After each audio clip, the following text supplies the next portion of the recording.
El silencio. Eso era lo que más valoraba. No el silencio de un apartamento vacío, sino el silencio de una mañana sin la tiranía del despertador. A sus 45 años, Manuel había olvidado el sonido agudo que partía la oscuridad. Ese sonido que para millones sigue siendo el primer acto de su misión del día. Manuel era un hombre libre. Si lo vieras por la calle, no lo notarías. No vestía trajes caros, ni conducía un coche deportivo que gritara su éxito. De hecho, su apariencia era la antítesis de la riqueza moderna. Era un hombre sencillo, que había pasado 20 años de su vida en el entorno más ruidoso que uno pueda imaginar. Una fábrica de metal, el eco del acero contra el acero, la prensa hidráulica golpeando con la fuerza de un trueno, el zumbido constante de la maquinaria. Ese había sido su mundo. Y sin embargo, se había ido.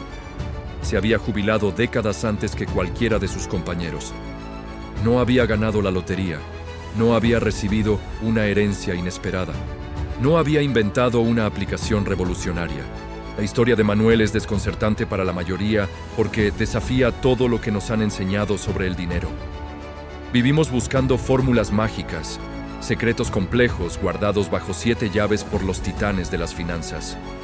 Nos ahogamos en un mar de información, análisis técnicos, estrategias de apalancamiento, diversificación de portafolios, el último grito en criptomonedas. Creemos que la riqueza es el resultado de una complejidad abrumadora. Manuel se jubiló joven con una simple regla. Una regla tan sencilla, tan austera, tan carente de glamour, que cuando la oyes por primera vez, tu primer instinto es descartarla. Es demasiado fácil, piensas, no puede ser. Pero la verdad que Manuel descubrió entre el ruido y el sudor de la fábrica, es que la complejidad es a menudo una excusa. Es el refugio donde nos escondemos para no hacer lo que realmente funciona. Para entender su regla, primero hay que entender su mundo. La fábrica no era solo un trabajo, era un ecosistema, un microcosmos de la sociedad moderna. Manuel llegaba cada día a las 6 de la mañana, fichaba. Se ponía el uniforme, las botas de seguridad, los protectores auditivos, y durante 8, a veces 10 horas, se convertía en una pieza más del engranaje. Sus compañeros eran hombres buenos, hombres de familia, trabajadores, leales a la empresa que les daba de comer. Pero en el comedor, a la hora del almuerzo, Manuel escuchaba. Escuchaba el verdadero motor de sus vidas. No era la maquinaria, eran sus finanzas. Escuchaba a Ricardo quejándose de la letra del coche nuevo, un todoterreno que apenas cabía en su plaza de garaje y que consumía una cuarta parte de su sueldo. Escuchaba a Javier planeando las vacaciones de verano, 2 semanas en un resort de lujo que pagaría con la tarjeta de crédito durante los siguientes 12 meses. Escuchaba la emoción por el nuevo televisor de 80 pulgadas, financiado a 36 meses sin intereses. Ellos no hablaban de dinero, hablaban de deudas, hablaban de pagos. Cada euro que ganaban ya tenía dueño antes de que llegara a sus manos. Eran, en la práctica, esclavos del futuro. Trabajaban hoy para pagar las decisiones de ayer. Y lo veían normal. Era la vida. Naces, estudias, te endeudas para tener cosas, trabajas 40 años para pagar esas cosas, y si tienes suerte, te jubilas con una pensión modesta para vivir tus últimos días. Manuel vio esta realidad y sintió un escalofrío. Vio a los veteranos, a hombres de 60 años, con las manos deformadas por la artritis, contando los días para una jubilación que llegaría demasiado tarde. Vio la fatiga en sus ojos, la resignación, y se hizo la pregunta que lo cambió todo. ¿Tiene que ser así? No fue un rayo de inspiración, fue una lenta y dolorosa toma de conciencia. Se dio cuenta de que el sistema está diseñado para eso. La publicidad, la cultura, la presión social, todo te empuja a la carrera de la rata, como la llaman algunos. Pero es peor que eso. Es una carrera donde la línea de meta se mueve constantemente. Recibes un aumento y la sociedad te dice que mereces una casa más grande. Te ascienden y de repente necesitas un coche que refleje tu nuevo estatus. Tu jaula se vuelve más cómoda, más lujosa, pero la puerta sigue cerrada con llave. Manuel decidió que no quería una jaula más grande, quería salir de la jaula. Y aquí es donde su mentalidad de abundancia tomó un camino diferente. La abundancia para él no significaba tener más, significaba necesitar menos, significaba redefinir la palabra riqueza. Riqueza no era el saldo de su cuenta bancaria. Riqueza era el control sobre su tiempo. Riqueza no era la admiración de los demás por sus posesiones. Riqueza era la paz mental de no deberle nada a nadie. Riqueza era la libertad de poder enfermar sin que el mundo se derrumbara. Riqueza era la capacidad de decir no. El mundo nos grita, compra. Cada anuncio es una aguja que nos inyecta insatisfacción. Te falta esto, no eres suficiente sin aquello. Serás feliz cuando tengas esto otro. Es un bombardeo diseñado para mantenernos deseando y, por tanto, trabajando. Manuel tuvo que hacer algo increíblemente difícil. Tuvo que volverse sordo. Dejó de ver la televisión comercial. Dejó de leer revistas de estilo de vida. Dejó de compararse con sus compañeros. El coche nuevo de Ricardo no le producía envidia, le producía compasión. Veía las barras de una prisión financiera sobre ruedas. Las vacaciones de Javier no eran un lujo, eran un préstamo a corto plazo contra su propia libertad a largo plazo. Empezó a buscar una salida, pero no en libros complicados. La buscó en la aritmética básica, ingresos menos gastos.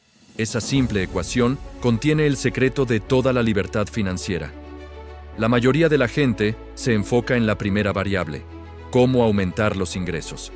Quieren un trabajo mejor, horas extras, un segundo empleo. Pero Manuel vio la trampa. Si aumentas tus ingresos, pero también aumentas tus gastos, la ecuación sigue dando cero. Sigues en la jaula. Él decidió enfocarse en la segunda variable, los gastos. ¿Qué pasaría si pudiera hacer esa variable lo más pequeña posible, sin ser miserable? Y así nació su regla. No la leyó en ningún sitio. La forjó él mismo, en el fuego de la fábrica. La regla era simple. Cada mes, la distancia entre lo que gano y lo que gasto debe ser más grande. No era ahorrar el 10%, no era invertir en esto o aquello. Era simplemente aumentar la brecha. Y una segunda parte, aún más importante, viviré siempre con el sueldo del año pasado. Pensemos en esto. Si recibía un aumento de 100 euros al mes, su estilo de vida no cambiaba. Esos 100 euros iban directos a la brecha. Si hacía horas extras y ganaba 300 euros más, esos 300 euros iban a la brecha. Mientras sus compañeros ajustaban su nivel de vida a sus nuevos ingresos en cuestión de semanas, Manuel vivía como si nunca hubiera recibido ese aumento. Esto es más difícil de lo que parece. Va en contra de la naturaleza humana, va en contra de la gratificación instantánea. Sus compañeros lo miraban con extrañeza. Ganaban lo mismo, pero Manuel vivía de forma diferente. Llevaba su propia comida a la fábrica en una fiambrera. Sus compañeros compraban el menú en la cantina. Él seguía con su viejo coche, uno que había pagado al contado hacía 7 años y que mantenía él mismo. Ellos cambiaban de coche cada 4 años. Manuel, eres un tacaño, le decían a veces en broma. La vida hay que disfrutarla. Manuel simplemente sonreía. Oh, la estoy disfrutando, decía. Estoy disfrutando cada segundo. No entendían que el disfrute de Manuel era diferente. Su placer no venía de la posesión, venía de la liberación. Cada euro que no gastaba era un ladrillo más en el muro de su libertad. Al principio, el progreso era dolorosamente lento. A esto él lo llamaba el desierto de la disciplina. Ahorraba 200, 300 euros al mes. Una cantidad que parecía ridícula. ¿A dónde iba a llegar con eso? Le tomaría 100 años jubilarse. Aquí es donde el 99% de las personas falla. El esfuerzo es máximo, la gratificación es nula. Miras tu cuenta de ahorros después de un año de sacrificios y ves unos pocos miles de euros. Y al lado, ves a tu compañero conduciendo un coche de 30.000 euros. Es fácil pensar, ¿qué estoy haciendo?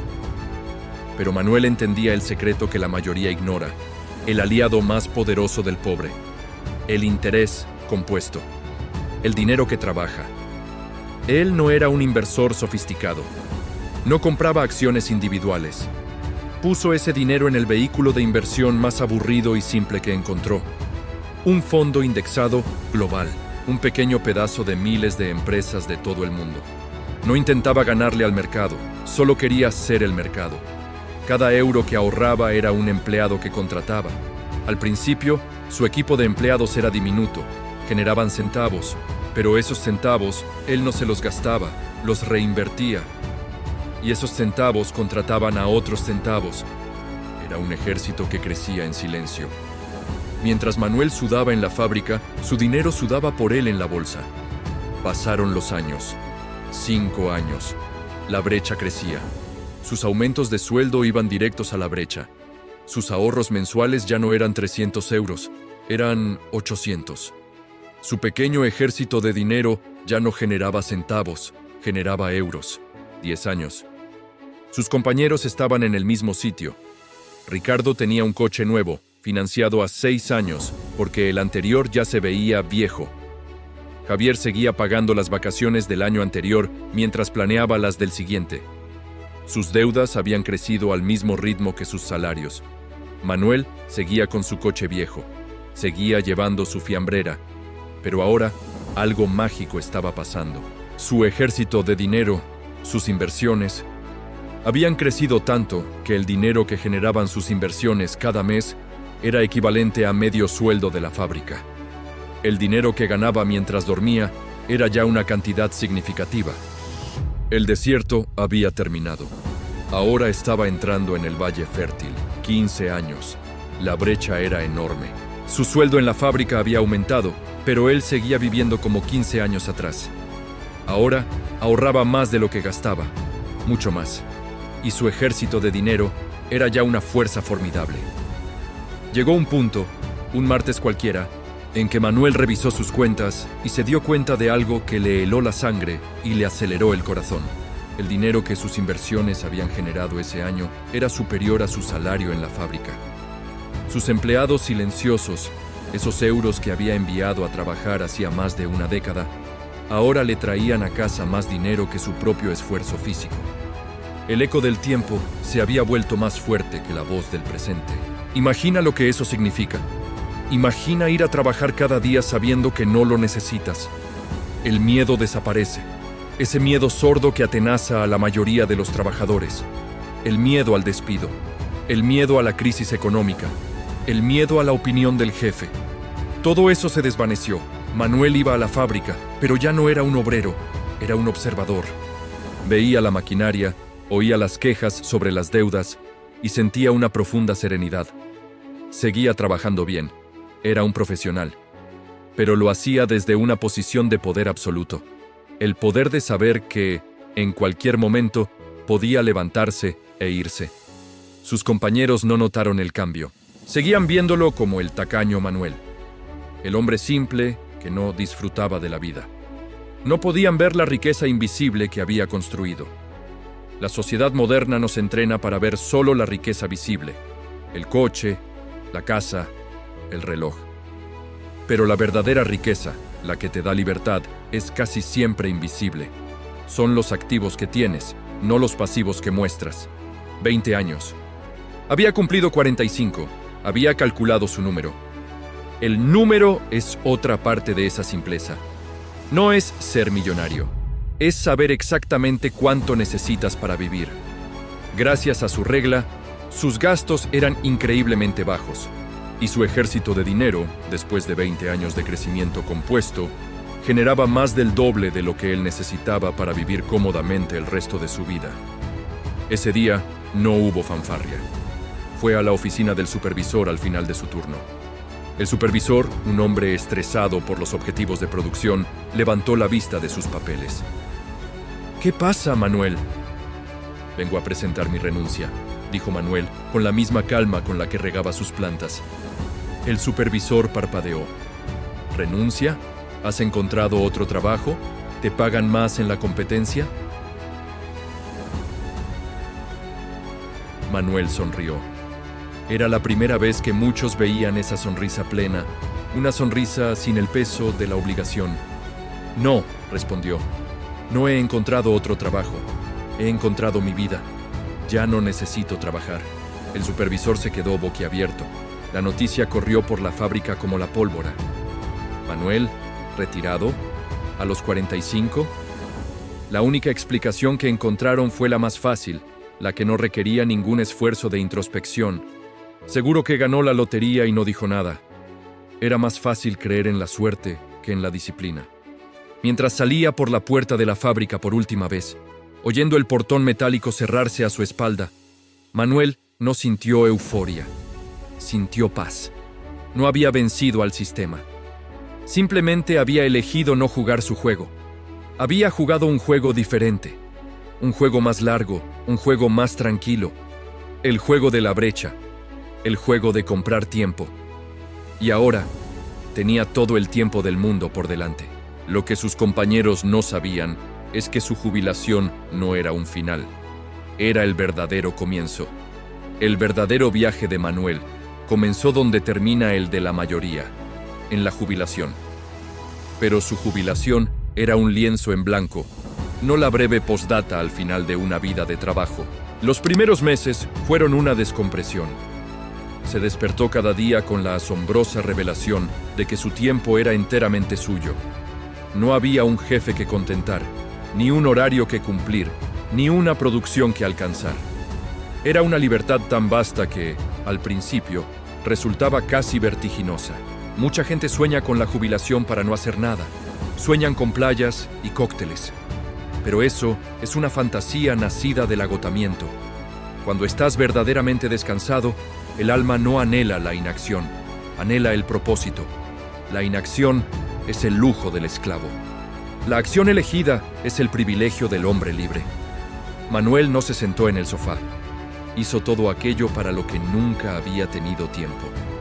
Y descubrió que esa frase, "no tengo tiempo", es la gran mentira que nos contamos para justificar una vida mal diseñada. Empezó a caminar. Caminaba durante horas, explorando su propia ciudad, descubriendo parques y calles que había ignorado durante 20 años mientras corría de casa al trabajo. Se apuntó a la biblioteca pública. Él, un obrero de fábrica, se sentó entre estudiantes y ancianos y empezó a leer. Leyó sobre historia, sobre filosofía, sobre astronomía. No leía para obtener un título, ni para mejorar su currículum. Leía por el puro placer de entender. Descubrió que la educación más profunda es la que se adquiere sin la presión de una recompensa económica. Empezó a trabajar la madera en su pequeño balcón. Un simple cuchillo, un trozo de madera. Hacía pequeñas figuras, cucharas, cuencos. El proceso era lento, meditativo. Era lo opuesto a la fábrica. Allí, el valor estaba en la velocidad, en la producción en masa. Aquí, el valor estaba en la imperfección, en el tiempo dedicado, en el objeto único. Vendía algunas de sus piezas en un mercado local de artesanía, no por el dinero, que apenas cubría el coste de la madera, sino por la conexión. Por ver la cara de alguien que valoraba algo que él había hecho con sus manos, por elección, no por obligación. Su regla de la brecha no desapareció, simplemente evolucionó. Ahora la brecha era entre su tiempo disponible, que era vasto, y el tiempo que dedicaba a cosas sin sentido, que era cero. Un día, se encontró con Ricardo, su antiguo compañero, en el supermercado. Era un sábado por la tarde. Ricardo empujaba un carrito a rebosar. Se le veía cansado, con ojeras profundas. Su nuevo todoterreno, aparcado fuera ocupando 2 plazas, ya tenía un golpe en el parachoques. «Manuel, hombre, ¿cuánto tiempo?», exclamó Ricardo con una alegría forzada. «¿Qué tal la vida de millonario? ¿Aburrido de no hacer nada?». Manuel sonrió con calidez. «Hola, Ricardo. No, la verdad es que no me aburro. Estoy bastante ocupado». «¿Ah, sí? ¿En qué?», preguntó Ricardo, mirando el modesto carrito de Manuel que contenía verduras frescas, un poco de pescado y pan. «Aprendí a tocar la guitarra. Estoy haciendo un pequeño huerto en el balcón y colaboro como voluntario en el comedor social 2 veces por semana». Ricardo lo miró con auténtica confusión. «¿Voluntario? ¿Trabajas gratis?». La idea era tan ajena a su visión del mundo que casi parecía una ofensa. Bueno, dijo Manuel, supongo que sí, pero me pagan muy bien. ¿Cómo que te pagan? Ricardo estaba perdido. Me pagan con algo que no puedo comprar, me pagan con perspectiva, me pagan con gratitud. Después de escuchar las historias que escucho allí, mis problemas desaparecen. Ricardo sacudió la cabeza incómodo. Bueno, cada loco con su tema, yo estoy hasta arriba. El niño mayor necesita un ordenador nuevo para el instituto. El caro, claro. Y la mujer quiere reformar la cocina. No sé de dónde vamos a sacar el dinero. El jefe nos tiene ahogados con horas extras, pero ni así llegamos. Miró su reloj, un modelo deportivo aparatoso. Tengo que irme, llego tarde a llevar al pequeño a fútbol. ¡Qué vida esta! Y se fue, empujando su carrito lleno de productos procesados y deudas futuras. Manuel se quedó mirándolo. No sintió superioridad, sintió una profunda tristeza. Ricardo era un buen hombre, atrapado en una trampa que él mismo había construido. Una trampa aplaudida por la sociedad. Ricardo estaba cambiando su vida, hora a hora, por una cocina nueva y un ordenador más rápido. Estaba cambiando lo irreemplazable por lo reemplazable. Este encuentro reforzó la convicción de Manuel. La regla simple que había aplicado era mucho más que una estrategia financiera. Era un acto de rebelión filosófica. Era la declaración de que su vida no estaba en venta. La sociedad nos enseña a valorar la complejidad. Un inversor que usa derivados, algoritmos y habla en una jerga incomprensible parece inteligente. Un hombre como Manuel, que simplemente gasta menos de lo que gana y compra el mercado entero a través de un fondo indexado, parece simple. Pero, ¿quién es más inteligente? ¿El que construye un sistema tan complejo que una pequeña crisis puede barrerlo todo? ¿O el que construye un sistema tan simple y robusto que puede resistir cualquier tormenta? Manuel había entendido que la industria financiera prospera con la complejidad. La complejidad justifica sus altas comisiones. La complejidad nos hace sentir que los necesitamos, que somos incapaces de gestionar nuestro propio dinero.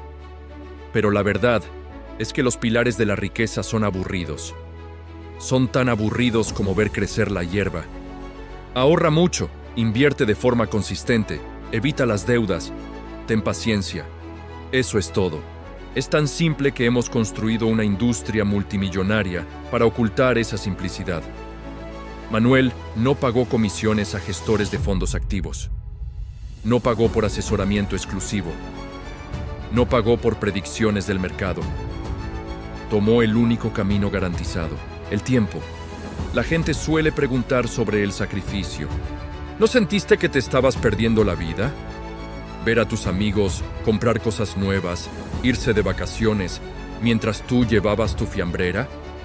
Manuel reflexionaba sobre esto mientras cuidaba su huerto. ¿Fue un sacrificio? Renunció a un coche nuevo. Renunció a cenas caras. Renunció a la última tecnología. Pero, ¿qué obtuvo a cambio? Obtuvo las mañanas.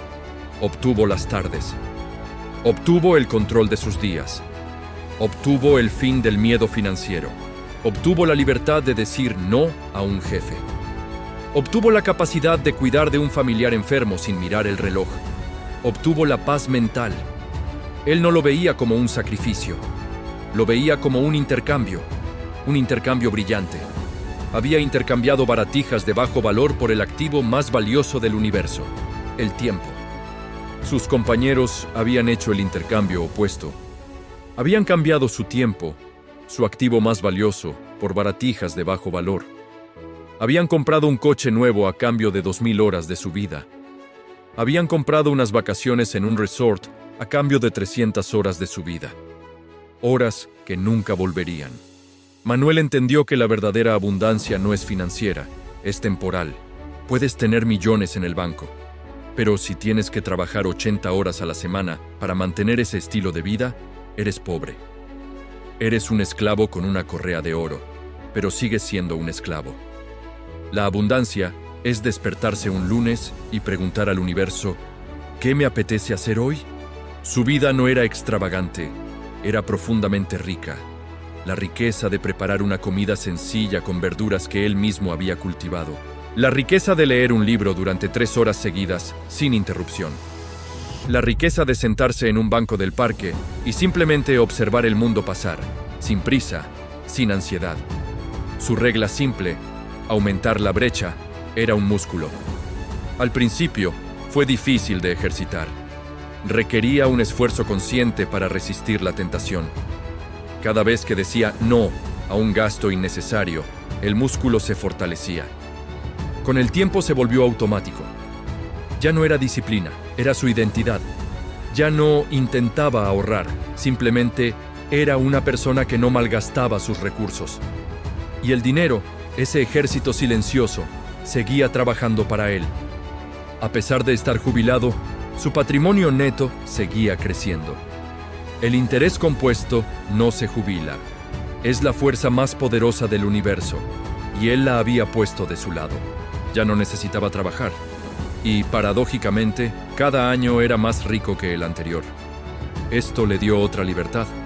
La libertad de la generosidad.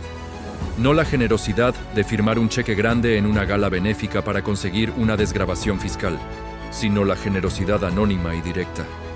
Podía invitar a comer a un viejo amigo que pasaba apuros.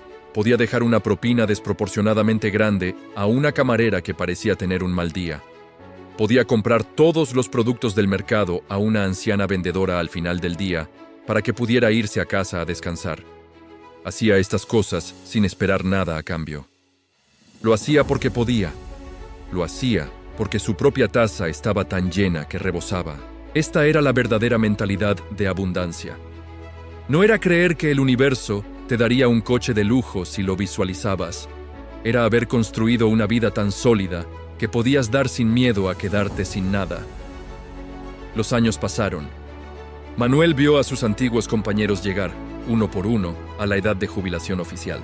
65, 67 años. Llegaban a la meta agotados, con la salud mermada por décadas de estrés y trabajo físico. Llegaban con una pensión que apenas cubría sus gastos, porque nunca habían aprendido a controlar esa segunda variable. Seguían siendo esclavos de sus facturas, incluso en la jubilación. Se encontraban con Manuel, que ahora tenía 60 años, pero parecía tener 50. Lo veían ágil, bronceado por sus caminatas, con los ojos brillantes de curiosidad. Hablaba de los libros que leía, de los viajes que hacía, viajes modestos, en tren, quedándose en pequeños hostales, pero viajes que duraban meses. «Has tenido mucha suerte, Manuel», le decían. «Nosotros no tuvimos esa suerte». Manuel nunca los contradecía. Nunca les explicó que la suerte no había tenido nada que ver. ¿Cómo explicarles que mientras ellos veían la televisión por la noche, él leía libros de finanzas personales? ¿Cómo explicarles que mientras ellos firmaban la financiación de su tercer coche, él remendaba sus botas de trabajo para que duraran un año más? ¿Cómo explicarles que la suerte era el resultado visible de 20 años de decisiones invisibles? No podía. La gente prefiere atribuir a la suerte los resultados de la disciplina, porque les exime de la responsabilidad de sus propias elecciones. La simple regla de Manuel era, en el fondo, una herramienta de claridad. Vivimos en un mundo de ruido. Ruido financiero, ruido publicitario, ruido social. Todos te dicen qué comprar, qué desear, qué ser. La regla de Manuel era un filtro. Cortaba el ruido. Hacía la pregunta más importante: ¿es esto más valioso que mi libertad? Y la respuesta casi siempre era no. El obrero que se jubiló joven no descubrió un secreto mágico. Simplemente aplicó la aritmética básica y el sentido común en un mundo que ha perdido ambos. Descubrió que la libertad no se gana aumentando los ingresos para comprar más cosas. La libertad se compra. Y se compra con la única moneda que de verdad importa, la disciplina. Se compra con cada euro que decides no gastar. Cada euro ahorrado es un segundo de libertad futura que estás adquiriendo. Manuel había comprado décadas de amaneceres tranquilos, de tardes de lectura, de trabajo voluntario, de paseos sin rumbo. Había comprado la vida 2 veces, y todo gracias a una regla. Una regla tan simple que daba risa, pero tan poderosa que podía romper las cadenas que la mayoría de la gente ni siquiera sabe que lleva puestas. La libertad de Manuel no era un accidente, fue un diseño. Y el plano de ese diseño se basaba en una palabra que nuestra cultura de consumo ha intentado borrar del diccionario: suficiente. ¿Cuánto es suficiente? Esta es la pregunta que nadie se hace. La sociedad de crecimiento infinito nos dice que suficiente siempre es un poco más. Un poco más de sueldo, una casa un poco más grande, un coche un poco más nuevo. Es una línea de meta que se desplaza con cada paso que damos hacia ella. Es la trampa perfecta, porque una carrera sin final es una definición de esclavitud. Manuel había eludido esta trampa porque, en lugar de mirar hacia afuera, a lo que tenían los demás, miró hacia adentro, a lo que él realmente necesitaba. En uno de sus viejos cuadernos de la fábrica, entre cálculos de tolerancias de piezas metálicas, había una página diferente. En ella había hecho el cálculo más importante de su vida. No era un plan de negocios para hacerse millonario. Era su presupuesto de libertad. Con una minuciosidad de obrero, había detallado cada gasto mensual necesario para una vida digna y feliz. Comida, techo, servicios básicos, un pequeño fondo para ropa, otro para medicinas y un fondo para sus pequeños placeres, libros y madera para tallar. La cifra resultante era asombrosamente baja. Era baja porque estaba despojada de todas las capas de gastos que la sociedad impone. No había cuotas de coche, ni suscripciones innecesarias, ni cenas caras, ni ropa de marca. Esa cifra era su suficiente. Una vez que tuvo ese número, la matemática se volvió simple. La inversión que necesitaba no era infinita.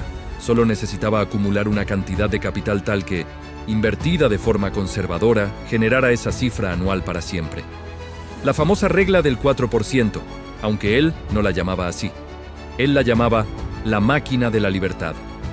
Su objetivo no era ser millonario. Su objetivo era construir una máquina que produjera su suficiente, sin que él tuviera que mover un dedo. Mientras sus compañeros soñaban con millones, Manuel soñaba con una cifra específica y alcanzable. Y como su suficiente era tan bajo y su brecha de ahorro era tan alta, llegó a esa cifra en 20 años, mientras otros no la alcanzarían ni en 50. Tener un suficiente definido es el ancla que te impide derivar en el océano del consumismo. Es el faro que te dice cuándo has llegado a puerto. Sin él, la gente sigue remando frenéticamente, incluso después de haber pasado de largo la isla de la libertad. Pero, ¿qué pasa cuando la tormenta golpea? Porque la vida siempre trae tormentas. El sistema de Manuel parecía perfecto en aguas tranquilas. Pero, ¿resistiría un huracán financiero? El huracán llegó. Una crisis financiera global barrió el mundo. Los mercados se desplomaron. Las bolsas cayeron un 30, un 40, un 50% en cuestión de meses. El pánico era palpable. En la fábrica, que Manuel ya había dejado pero cuyas noticias le llegaban, el ambiente era de terror. Javier, el de las vacaciones de lujo, había perdido su trabajo. La empresa recortó personal y de repente, las deudas de sus tarjetas de crédito no parecían tan glamurosas. Eran un monstruo que amenazaba con devorar su casa. Ricardo, con su todoterreno, vio cómo el valor de sus escasos ahorros para la jubilación, invertidos agresivamente por un experto que le cobraba altas comisiones, se reducía a la mitad.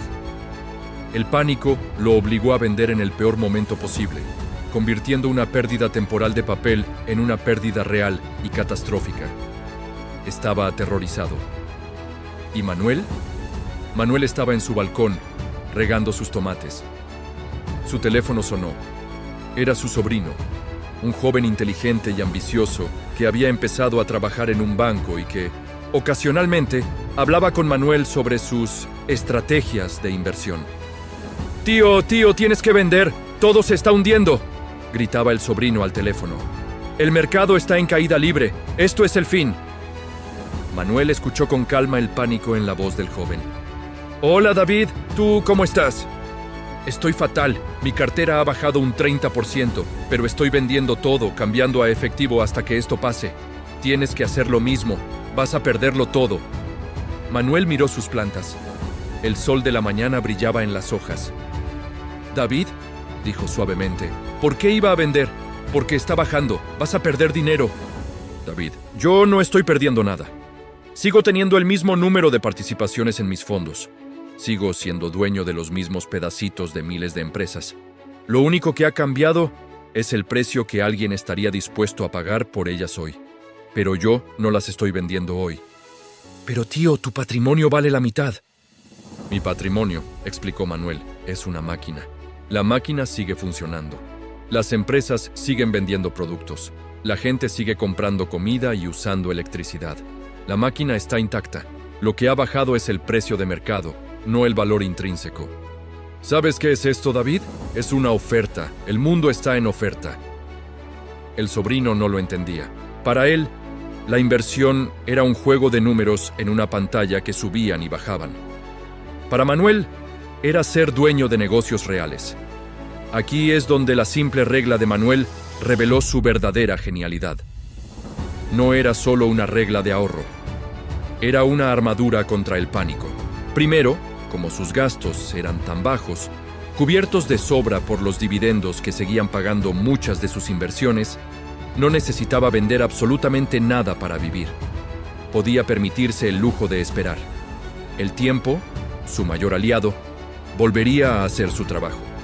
Segundo, como no tenía deudas, nadie podía llamarle para exigirle un pago. No tenía una hipoteca amenazando su techo. No tenía un préstamo de coche amenazando su transporte. Era financieramente inexpugnable. Mientras Ricardo y Javier eran forzados a tomar decisiones desastrosas por culpa de sus deudas y su pánico, Manuel hizo lo único que el inversor inteligente debe hacer en una crisis: nada. Bueno, no exactamente nada. Con el poco dinero que ganaba de sus artesanías, compró un poco más. Compró más participaciones de su fondo indexado a precios de saldo. Estaba comprando la libertad a mitad de precio. Años después, cuando los mercados se recuperaron, como siempre hacen, y superaron sus máximos anteriores, el patrimonio de Manuel se disparó. La tormenta no solo no lo había hundido, sino que lo había hecho más fuerte. Sus compañeros, que habían vendido en el pánico, se perdieron toda la subida. La crisis los había arruinado, mientras que a Manuel lo había enriquecido. La diferencia no fue la inteligencia, fue la estructura, fue la disciplina. Esta resiliencia le permitió profundizar en su otra vida, la del propósito. En el comedor social donde era voluntario, conoció a un hombre llamado Andrés. Andrés vestía ropa gastada, pero hablaba con una elocuencia sorprendente. Un día, mientras servían estofado, Andrés le contó su historia. Había sido un empresario de éxito. Había tenido la casa grande, los coches de lujo, la vida que Ricardo y Javier anhelaban. Lo tenía todo, Manuel, dijo Andrés con la mirada perdida. Mi negocio era complejo: importación, exportación, docenas de empleados, apalancamiento, deudas millonarias para expandirme. Me sentía el rey del mundo. Mis amigos me admiraban. Mi familia vivía como la realeza. Hizo una pausa, removiendo su café. Y entonces la crisis, la misma que tú y yo vimos. Mis clientes dejaron de pagar. El banco me cortó el crédito. Las deudas que había usado para crecer se convirtieron en un ancla que me arrastró al fondo. Lo perdí todo: el negocio, la casa, los coches. Mi esposa me dejó. En 6 meses, pasé de una mansión a este comedor. Manuel escuchaba en silencio. ¿Sabes qué es lo más gracioso?, continuó Andrés, con una sonrisa amarga. Que ahora, durmiendo en un albergue con 2 mudas de ropa, me siento más ligero. Todo ese éxito era un peso insoportable. Era una actuación constante. Cada día me levantaba con miedo a perderlo. Y al final, lo perdí. El miedo era peor que la propia pérdida. Esa conversación fue una revelación para Manuel. Confirmó lo que él había intuido en la fábrica. La riqueza visible, la riqueza compleja, la riqueza basada en la deuda y el estatus, es frágil. Es un castillo de naipes. La verdadera riqueza, la de Manuel, era robusta. Era un búnker, porque no se basaba en cuánto tenía, sino en cuán poco necesitaba. La gente empezó a notar su serenidad. Su sobrino David, después de recuperarse de la crisis y ver cómo su tío había prosperado, volvió a él, pero esta vez sin arrogancia. Tío, de acuerdo, lo entiendo.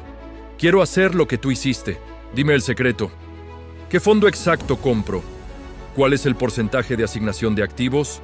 ¿Cómo minimizo los impuestos? Manuel lo llevó a su balcón. Le ofreció un tomate cherry recién cogido de la planta.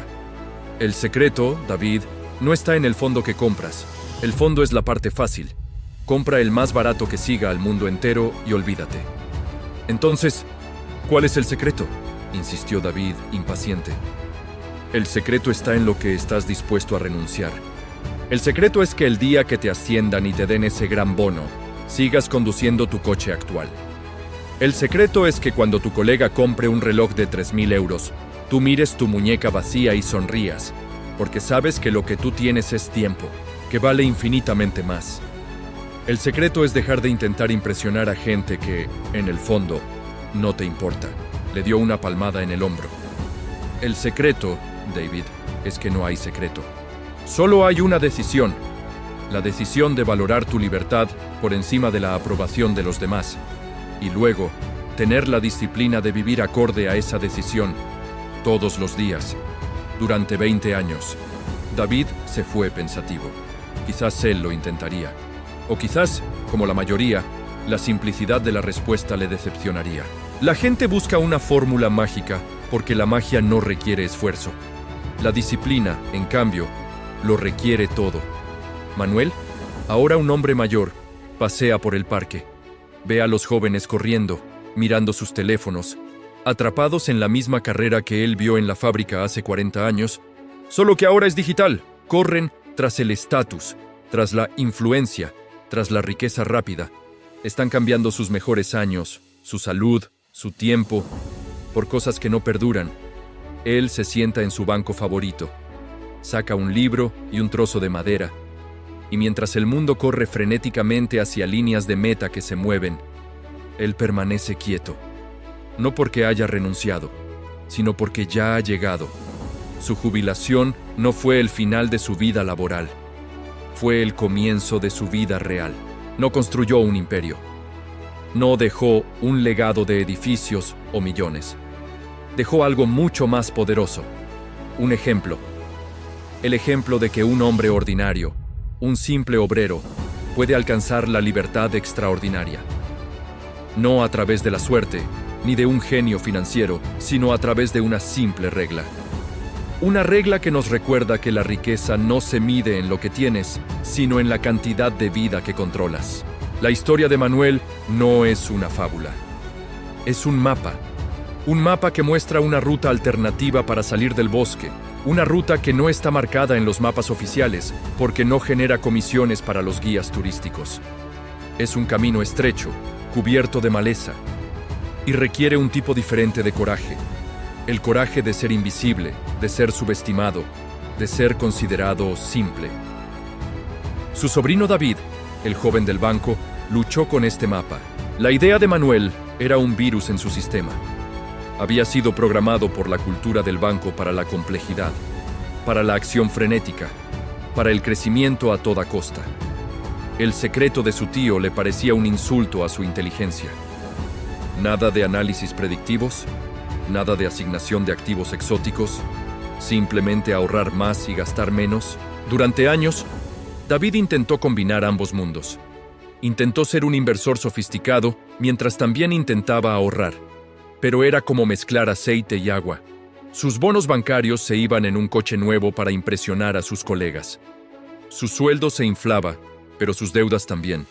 Estaba corriendo en la misma cinta que Ricardo, solo que era una cinta más cara y con mejores vistas. Un día, con 35 años, David se encontró en su oficina a las 10 de la noche, preparando una presentación para un cliente que probablemente ni la leería. Su matrimonio se estaba desmoronando por el estrés. Su salud estaba fallando. y se dio cuenta de que, a pesar de ganar 10 veces más que su tío Manuel en la fábrica, él era infinitamente más pobre. Era un esclavo con un sueldo de 6 cifras. Esa noche, renunció. No a su trabajo, aún no. Renunció a la carrera. Fue a su casa y, por primera vez, él y su esposa no hablaron de qué reformar o dónde ir de vacaciones. Hablaron de su suficiente. Trazaron su propio mapa. Vendieron la casa enorme con la hipoteca asfixiante y se mudaron a un apartamento más pequeño. Vendieron los 2 coches de lujo financiados y compraron un coche modesto de segunda mano, al contado. Sus colegas del banco pensaron que había perdido la cabeza, que había fracasado. David, por primera vez, sintió que estaba ganando. Había empezado a aplicar la regla de su tío, y aunque su viaje apenas comenzaba, ya sentía el primer aliento de la libertad, el aire fresco de la autosuficiencia. El legado de Manuel no era dinero, era permiso. Permiso para bajarse de la rueda. Manuel, mientras tanto, había redefinido la palabra trabajo. La sociedad equipara trabajo con empleo remunerado. Si no te pagan, no es trabajo. Si te pagan, aunque sea por hacer algo inútil o destructivo, es un trabajo respetable. Manuel desechó esta idea. Su trabajo ahora era lo que él llamaba la obra. Su obra era su vida. Era el tiempo que pasaba con su guitarra.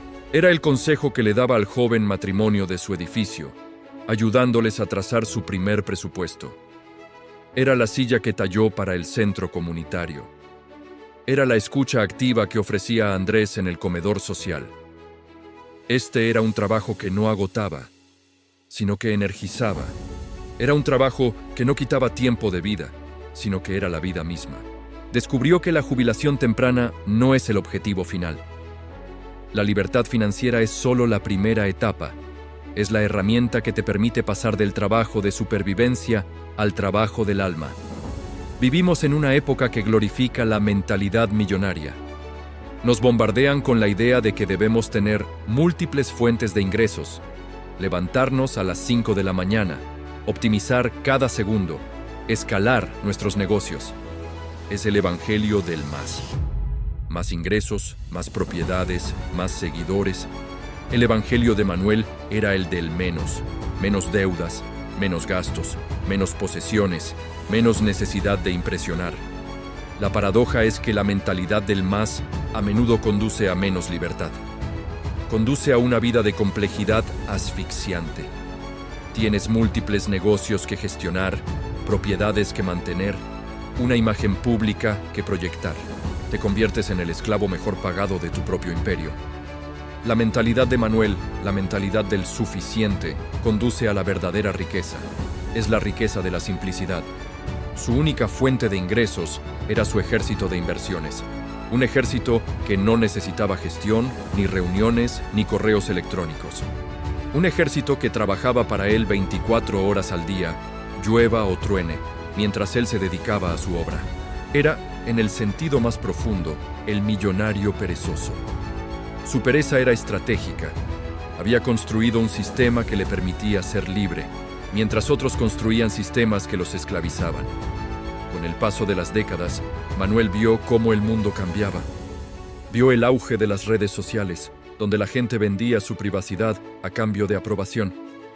Vio cómo la trampa del consumismo se volvía más sofisticada, ya no solo en la televisión, sino en el bolsillo de cada persona, en sus teléfonos, susurrándoles constantemente que no eran suficientes. Y su regla simple se volvió más radical, más relevante que nunca. No era una regla sobre el dinero, era una regla sobre la atención. En un mundo que lucha por monetizar cada segundo de tu atención, la regla de Manuel era el acto supremo de soberanía personal. Era decir, mi tiempo y mi atención no están en venta. No gastar dinero innecesariamente no era solo un acto financiero, era un acto de resistencia espiritual. Era negarse a alimentar a la máquina que te exige que corras más rápido solo para permanecer en el mismo lugar. Manuel falleció una mañana tranquila, a los 87 años. Murió en su propio apartamento, rodeado de sus libros, sus herramientas de madera y con la ventana abierta al sonido de la ciudad. No dejó una gran fortuna. Su sobrino David que heredó sus modestas pertenencias, encontró sus viejos cuadernos de la fábrica. En la última página, escrita con la letra temblorosa pero firme de un anciano, había una sola frase. No era un consejo de inversión. No era una fórmula compleja. Era el resumen de toda una vida de sabiduría silenciosa. La gente no entiende, decía la nota. Creen que el objetivo es hacerse rico para poder dejar de trabajar. Están equivocados. El objetivo es gastar menos para poder empezar a vivir. Esa es la historia del obrero que se jubiló joven. No es una historia sobre hacerse rico. Es una historia sobre cómo hacerse libre. Es la prueba de que el activo más poderoso no está en la bolsa de valores. Está en tu mentalidad. Está en la brecha que decides crear entre lo que ganas y lo que gastas. Una brecha que, al principio, parece un pequeño arroyo, pero que con el tiempo y la disciplina se convierte en un océano de libertad. El ruido de la fábrica se ha desvanecido hace mucho. El rugido de la publicidad sigue ahí fuera. Pero la simple regla de Manuel permanece, como un susurro. Un susurro que te hace la pregunta más importante de todas. ¿Tu vida te pertenece a ti o pertenece a las cosas que crees que necesitas? La respuesta a esa pregunta lo cambia todo. David cerró el cuaderno de su tío. El olor a papel viejo y el rastro de grasa de taller en las páginas le pareció más real que cualquier informe financiero que hubiera leído en la última década. Había hecho lo drástico: la venta de la casa, el cambio de coches, la reducción masiva de sus gastos fijos. Su esposa, tras el shock inicial, había sentido un alivio que no se atrevía a confesar. El peso de mantener ese estilo de vida la estaba ahogando tanto como a él. Habían celebrado su primer acto de libertad, comiendo una pizza en el suelo de su nuevo apartamento, mucho más pequeño, rodeados de cajas. Se rieron por primera vez en meses. Habían activado la brecha de Manuel. Estaban ahorrando, por primera vez, más de la mitad de sus ingresos. Pero la euforia de la rebelión inicial pronto dio paso a la cruda realidad del día a día. Aquí es donde David descubrió que la batalla de Manuel, librada con fiambreras y botas remendadas, era una guerra de trincheras, mientras que la suya era una guerra psicológica librada en un campo de batalla de 24 horas, el mundo moderno. Manuel tuvo que volverse sordo a los anuncios de la televisión y a las charlas del comedor. David tenía que volverse sordo al mundo entero. En su antiguo trabajo en el banco, el estatus era simple. Se medía en el modelo de tu coche, el código postal de tu casa y la marca de tu traje. Ahora, en su nuevo trabajo, más tranquilo y con menos sueldo, y en su vida social, el estatus era una hidra de 1000 cabezas. Abrió su teléfono una mañana de martes, el día que Manuel habría estado regando sus plantas. Vio a un antiguo colega del banco en una foto, brindando en un yate en el Mediterráneo, celebrando un bono de 6 cifras. Sintió una punzada. Vio a un conocido de la universidad que presumía de haber comprado una casa para inversión con criptomonedas. Sintió miedo. ¿Se estaba perdiendo algo? Vio un anuncio de un curso en línea que prometía escalar tu ingreso pasivo y alcanzar la libertad financiera en 18 meses. La tentación era un picor constante. El mundo de Manuel era lento. El mundo de David era instantáneo. Aquí fue donde David casi falla. Su mente de banquero, entrenada para la optimización, no pudo aceptar la simplicidad de la regla de Manuel. Gastar menos de lo que ganas e invertir la diferencia en un fondo global. Es demasiado simple, se dijo. Manuel era un obrero. Yo soy un profesional financiero. Puedo mejorarlo. Y cayó en la trampa moderna. Se obsesionó.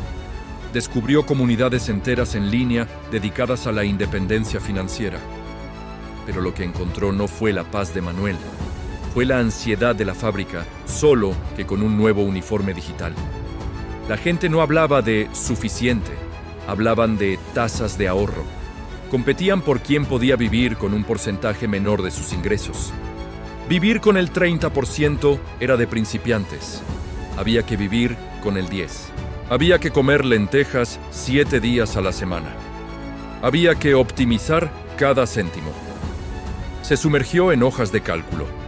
Calculaba cuánto impacto tendría en su fecha de jubilación comprar un café de 3 euros. Pasaba horas investigando si era mejor un fondo con una comisión del 0,03% o uno del 0,05%. Se despertaba a las 3 de la mañana para comprobar los mercados asiáticos. Su esposa lo encontró un sábado por la tarde, con la mirada perdida en una pantalla llena de gráficos. «David, los niños quieren ir al parque». «Un segundo», murmuró él, sin apartar la vista. «Estoy recalculando nuestra proyección de jubilación. Creo que si optimizamos la asignación fiscal, podemos arañar otros 6 meses». «David», dijo ella suavemente, poniendo una mano en su hombro. «Estás aquí, pero no estás. Dejamos el banco para escapar de esto. Y has traído el banco a casa». Él la miró. Vio la misma fatiga en sus ojos que él solía tener. Y entonces comprendió el verdadero genio de su tío. Manuel no era un optimizador. Manuel era un liberador. El objetivo de Manuel no era jubilarse en 19 años en lugar de 20. El objetivo era vivir bien durante esos 20 años. La regla de la brecha no era una herramienta de autocastigo, era una herramienta de paz. Cada euro ahorrado no era un punto en una hoja de cálculo, era un segundo de paz mental comprado. David se dio cuenta de su error fatal. Había convertido la simple regla, una filosofía de liberación, en otra jaula. Una jaula hecha de porcentajes y proyecciones. Estaba tan obsesionado con la línea de meta futura que estaba arruinando el presente. Había cambiado la prisión del consumismo por la prisión de la optimización.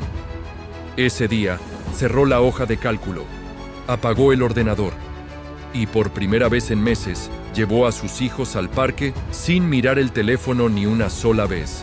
Compró helados para todos y no calculó cuánto retrasaría eso su jubilación. Entendió que la regla de Manuel tenía un corolario no escrito. La primera parte era: aumenta la brecha entre lo que ganas y lo que gastas. La segunda, la que David tuvo que descubrir, era: y luego olvídate de ello, vive tu vida. David tuvo que aprender a encontrar el equilibrio. Sí, seguía invirtiendo automáticamente más de la mitad de su sueldo, pero lo hacía en segundo plano. Era automático, como pagar la factura de la luz. Puso todo su dinero en el mismo tipo de fondo aburrido que su tío y dejó de mirar el saldo. Comenzó a aplicar la filosofía de Manuel a su tiempo, no solo a su dinero. Dejó de optimizar sus fines de semana. Dejó de intentar aprender una nueva habilidad, monetizar un hobby y hacer ejercicio. Todo antes de las 9 de la mañana del sábado. Simplemente vivía. Descubrió, para su asombro, la misma riqueza que su tío había encontrado. La riqueza de una cena entre semana con su esposa, sin prisas. La riqueza de construir un castillo de bloques con sus hijos, estando totalmente presente. Descubrió que la mentalidad de abundancia de Manuel no era sobre el dinero, era sobre la atención. Un día, uno de sus antiguos colegas del banco, el del yate, lo llamó. Su voz sonaba tensa. «David, tío, qué raro llamarte. Oye, un tema personal. El mercado se está moviendo raro. Estoy metido hasta el cuello en unas posiciones. No duermo. Y mi mujer dice que gasto demasiado. ¿Tú cómo lo hiciste? ¿Cómo te saliste?» David sonrió. No era una sonrisa de superioridad, sino de compasión. «No me salí, Carlos. Entré en mi propia vida». Le contó la historia de su tío, no la parte financiera, sino la filosófica. Le habló de la fiambrera, le habló de definir el suficiente. Hubo un largo silencio al otro lado de la línea. «Vaya», dijo Carlos, «así que, ¿no estás preocupado por la inflación? ¿Por los tipos de interés?» «No mucho», dijo David. «Mis gastos son bajos, no tengo deudas, y mi suficiente está cubierto. El resto es solo ruido. Lo que me preocupaba era perderme la niñez de mis hijos. Eso sí que no vuelve». David colgó el teléfono y se dio cuenta de que su viaje había completado el círculo. Manuel había forjado la regla en el ruido de la fábrica. David la había puesto a prueba en el ruido del mundo digital y la había encontrado aún más fuerte. La regla simple no era un truco para jubilarse joven, era una forma de vida. Era el antídoto contra una sociedad diseñada para mantenerte insatisfecho, ansioso y corriendo. Era el permiso para detenerse, para respirar y para decidir conscientemente que ya tienes suficiente. Y que suficiente no es una palabra de derrota. Es la palabra más poderosa del mundo. Es la palabra que te hace libre. La verdadera prueba de una filosofía no es cómo se aplica en la soledad, sino cómo sobrevive al contacto con el mundo. David había encontrado la paz en su hogar. Había silenciado la hoja de cálculo y había redescubierto a su familia. Pero el mundo no se detiene. El trabajo seguía siendo el trabajo. Reducido, sí. Menos estresante también. Pero seguía consumiendo 5 días de su semana. Seguía exigiendo la mejor parte de su energía. Él y su esposa habían alcanzado un hito silencioso. Gracias a su brecha, ahora dramáticamente amplia, habían ahorrado lo que ellos llamaban su fondo de libertad. Era una cantidad equivalente a 2 años completos de sus gastos básicos. No era su jubilación, era algo mucho más poderoso. Era su no. Era el dinero para decir no a un proyecto que no respetaba, no a un jefe abusivo, no a una cultura de trabajo que violaba su tiempo familiar. Un miércoles por la tarde, David estaba en una reunión por videoconferencia. Era una de esas reuniones que podrían haber sido un correo electrónico. Su jefe hablaba con falsa urgencia sobre nuevos objetivos trimestrales. David miró por la ventana. Hacía un día soleado, de esos perfectos días de otoño. Su hijo pequeño estaba en el jardín trasero, intentando hacer volar una cometa que él mismo había construido. El viento era perfecto, pero la cometa se enredaba. El niño miraba hacia la ventana de la oficina de David con una esperanza frustrada. En la pantalla, su jefe dijo: «Así que vamos a necesitar que todos redoblen esfuerzos este trimestre. Habrá trabajo de fin de semana, pero la recompensa será grande». David miró a su jefe en la pantalla. Luego miró a su hijo en el jardín y tomó una decisión que a Manuel le habría llevado 20 años, pero que él, gracias al trabajo de Manuel, podía tomar en 20 segundos. «De hecho», interrumpió David, con una calma que silenció la reunión, «no voy a poder hacer eso y, de hecho, esta será mi última reunión. Voy a presentar mi renuncia». Si hubiera dicho que se iba a la competencia por el doble de sueldo, lo habrían entendido.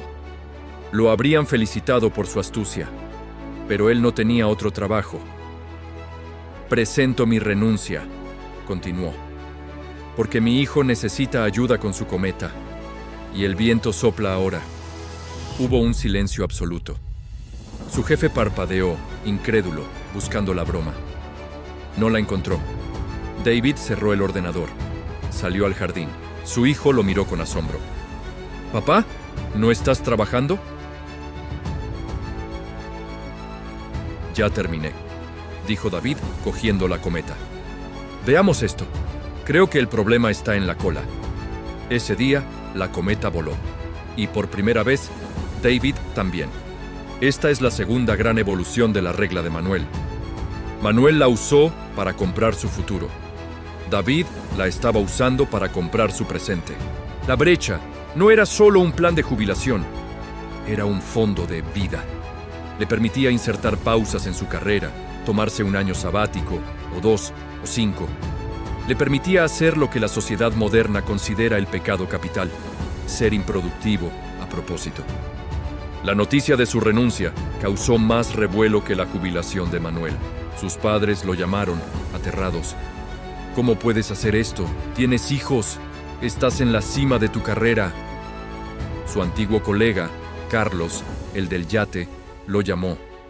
Esta vez no había pánico en su voz, sino una profunda e incomprensible envidia. «Renunciaste», dijo, casi en un susurro. «Simplemente te fuiste. Yo estoy a punto de cerrar el trato de mi vida.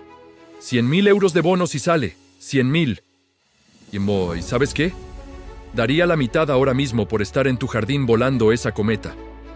«Puedes hacerlo, Carlos», dijo David. «No, no puedo», respondió Carlos. «Si me voy ahora pierdo el bono. Y el próximo año, el bono será mayor. y acabamos de comprar la casa de la playa. La hipoteca es... bueno, es una loca. Tengo que seguir, quizás en 5 años. David supo que Carlos no lo haría en 5 años, ni en 10. Carlos estaba atrapado en el síndrome de un año más. La jaula de oro. La línea de meta que siempre se aleja. Su suficiente nunca estaba definido, por lo que nunca llegaría. David y su esposa pasaron el siguiente año viviendo de su fondo de libertad. No viajaron por el mundo. No hicieron nada extravagante. Hicieron algo mucho más radical. Vivieron una vida normal, sin prisas. David se hizo cargo de llevar y traer a los niños del colegio. Aprendió a cocinar de verdad. Se ofreció como voluntario para entrenar al equipo de fútbol de su hija. Leyó todos los libros que tenía en la estantería para cuando tuviera tiempo. Su esposa, viendo la libertad de David, también renegoció su vida. Pidió una reducción de jornada en su trabajo, pasando a trabajar solo 3 días a la semana. Su jefe aceptó de inmediato. Prefería tenerla 3 días que perderla por completo. La casa de David se transformó. El estrés, ese inquilino invisible que había ocupado todas las habitaciones, fue desahuciado. Las conversaciones ya no eran sobre logística y horarios apretados, sino sobre ideas y paseos. Por supuesto, su cuenta de ahorros principal, su ejército de inversiones, dejó de crecer al ritmo frenético de antes.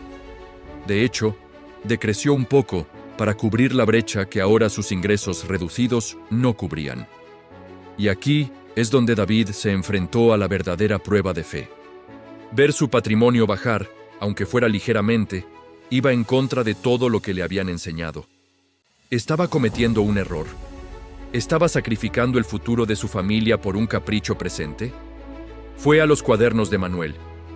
Buscó una respuesta. No encontró ninguna sobre tasas de retiro flexibles o mini retiros. Encontró algo mejor.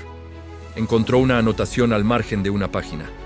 Manuel había escrito: el dinero es como el estiércol. Si lo acumulas en un montón, apesta y no sirve de nada.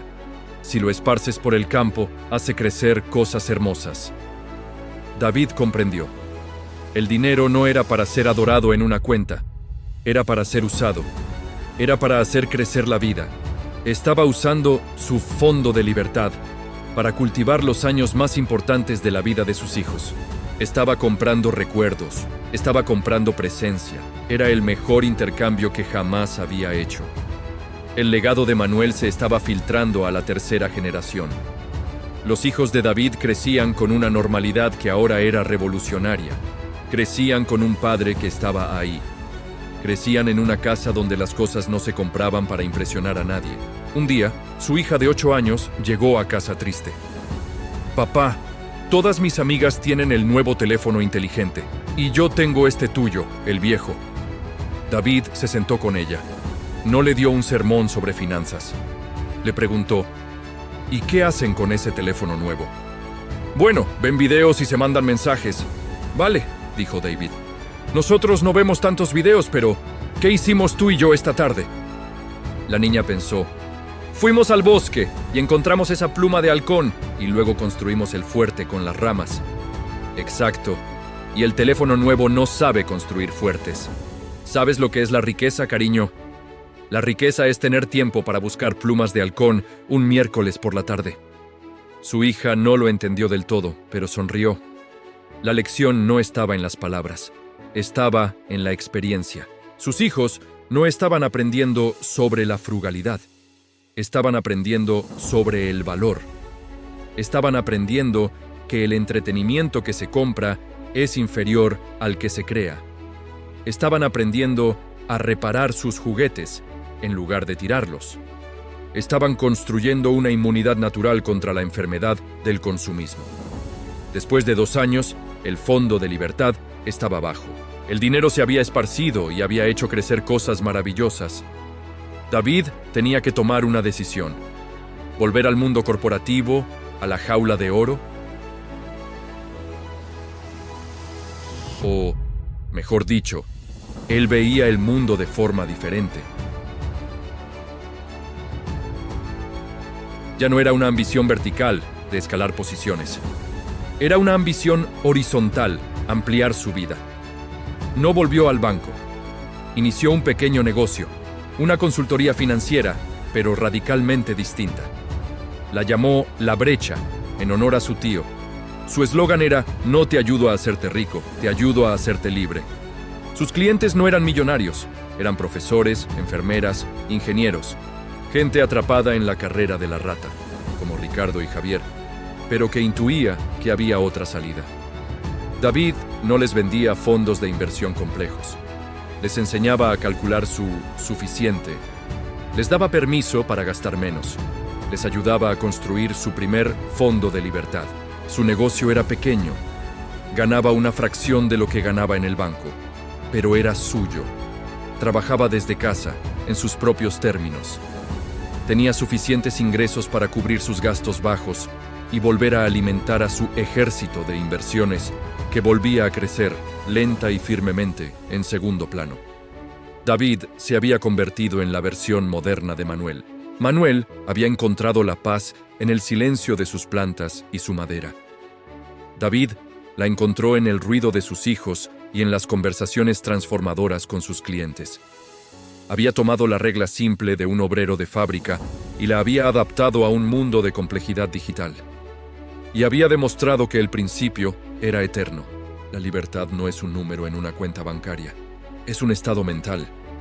Es el resultado de una sola decisión, la decisión de que tu vida no está en subasta.